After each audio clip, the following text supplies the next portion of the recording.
오늘 본문의 말씀을 좀 보면 어떤 말씀인지 이해하기는 조금 어렵고 힘든 말씀인 것 같습니다. 그래서 오늘 본문을 조금 중심 인물로 좀 생각해서 보는 것이 쉬울 것 같습니다. 오늘 본문 속 중심 인물은 바로 베델의 늙은 선지자입니다. 오늘 본문 속에서 우리가 던져야 할 질문은 도대체 왜 베델의 늙은 선지자는 하나님의 사람을 속였는가입니다. 도대체 왜 이 사람은 하나님의 그 사람을 속여야만 했는가? 도대체 왜 그랬을까를 한번 질문하면 좋습니다. 오늘 사건의 발단은 바로 여로보암이 단과 베델에 금송아지를 만들면서부터 시작합니다. 먼저 한 가지 의문점을 우리는 가져야 합니다. 그 의문점은 하나님께서 여로보암을 이스라엘 왕으로 세우셨잖아요. 근데 왜 하나님께서 이스라엘 왕으로 세우신 그 여로보암이 가장 먼저 한 일이 단과 베델의 금송아지를 만드는 것이었을까? 왜 도대체 하나님께서는 이러한 여로보암을 이스라엘 왕으로 세우신 것일까? 하나님이 여로보암을 이스라엘 왕으로 세우셨다라면 좀 괜찮은 사람, 좀 하나님의 마음에 드는 사람을 세우셨어야 하는데 왜 여로보암을 세우셔서 그렇게 이스라엘로 범죄하게 하게 만든 것일까? 그런데 그런 의문점은 저만 가지고 있는 것이 아니라 당시에 많은 사람들이 그런 의문을 가졌을 것입니다. 자신들의 왕인 여로보암이 단과 베델의 금송아지를 만들고 지금 이런 말을 합니다. 너희가 다시는 예루살렘에 올라갈 것이 없도다. 이스라엘아, 이는 너희를 애굽 땅에서 인도하여 올린 너희의 신들이라. 이제 이스라엘 백성들은 광야에 살던 이스라엘 백성들이 아닙니다. 이미 다윗의 때와 솔로몬의 때를 거쳐서 웬만큼 알 것을 아는 자들입니다. 그렇기 때문에 지금 여로보암이 하고 있는 이 말을 이스라엘 백성들은 100% 신뢰하지는 않았을 것입니다. 하지만 무엇 때문에요?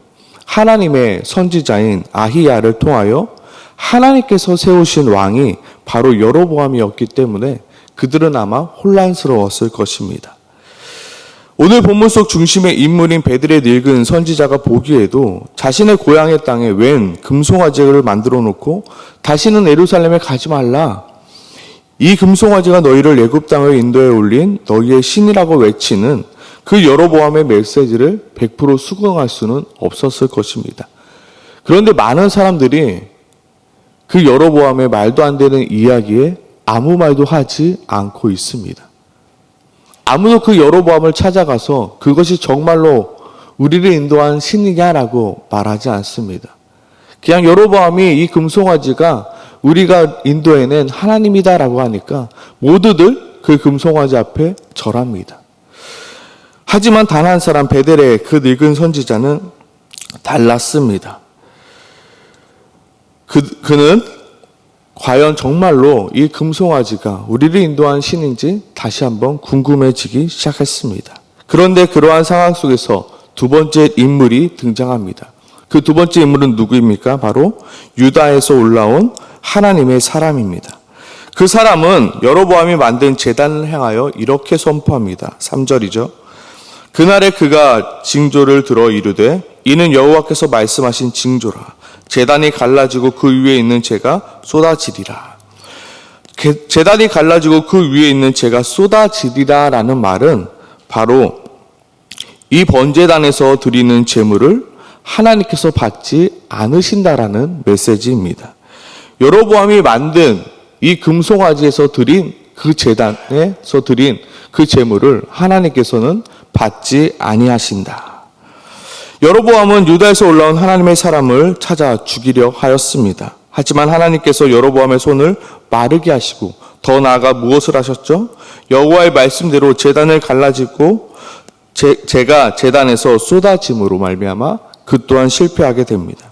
그러자 여로보암은 방법을 바꾸어 유다에서 올라온 하나님의 사람을 자신의 편으로 만들고자 그리고 자신을 지지해달라고 간청해 보기도 하지만 유다에서 올라온 하나님의 사람은 여로보암의 간청을 단칼에 거절합니다. 그것이 바로 7절부터 10절의 말씀입니다.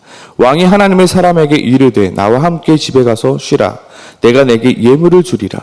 하나님의 사람이 왕께 대답하여 왕께서 왕의 집 절반을 내게 준다 할지라도 나는 왕과 함께 들어가지도 아니하고 이곳에서는 떡도 먹지 아니하고 물도 마시지 아니하리라라고 말합니다. 지금 여로보암과 유다에서 올라온 하나님의 사람과의 대답을 놓고 보면 여로보암은 하나님께 버림받은 상태입니다. 과연 여로보암의 말이 옳은가? 아니면 유다에서 올라온 하나님의 사람의 말이 옳은가? 고민되지 않을까요? 그 이야기를 모두 들은 베델의 늙은 선지자는 아마 고민되었을 것입니다. 과연 누구의 말이 맞는가? 하나님의 사람이라고 이야기하고 온 저 사람의 말이 맞을까? 아니면 하나님께서 세우신 여로보암의 말이 맞을까? 더 나아가서 확인해 보고 싶지 않았을까요? 왜냐하면 베델의 늙은 선지자에게는 이 문제가 너무나도 중요했기 때문입니다. 과연 나는 누구를 따라야 하는가? 과연 나는 어떠한 자의 말을 따라야 하는가? 그래서 베델의 늙은 선지자는 누구의 말이 옳은가 확인하기 위하여 유다에서 올라온 하나님의 사람을 찾아간 것입니다. 여기서 베델의 늙은 선지자가 유다에 올라온 하나님의 사람을 찾아간 것은 어쩌면 지극히 당연한 일입니다.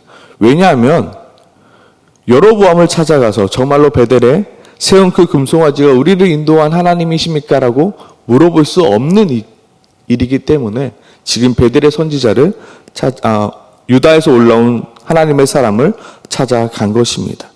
그래서 4절부터 14절에서 17절 베델의 늙은 선지자는 하나님의 사람을 찾아가 테스트해 봅니다.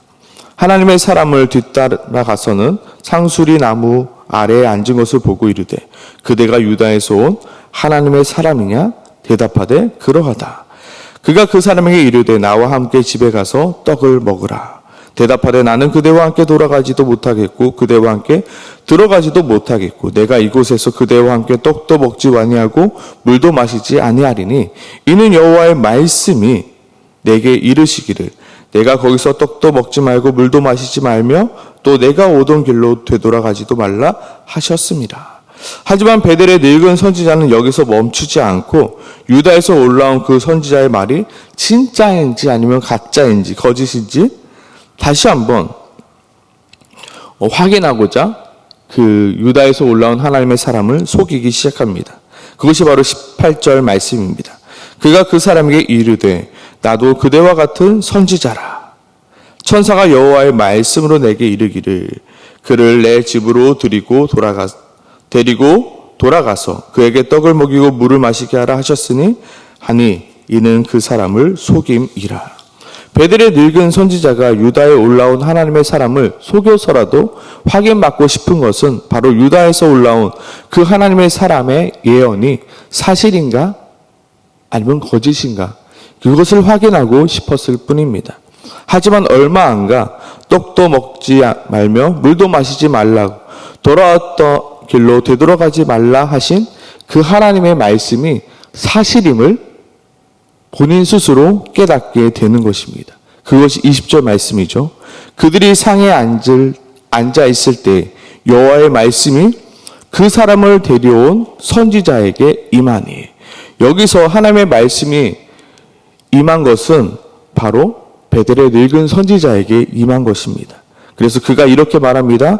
그가 유다에서부터 온 하나님의 사람을 향하여 외쳐 이르되 여호와의 말씀에 내가 여호와의 말씀을 어기며 내 하나님 여호와께서 내게 내리신 명령을 지키지 아니하고 돌아와서 여호와가 나더러 떡도 먹지 말고 물도 마시지 말라 하신 곳에서 떡을 먹고 물을 마셨으니 내 시체가 내 조상들의 묘실에 들어가지 못하리라. 바로 베델의 늙은 선지자의 입에 이 말이 나온 것입니다.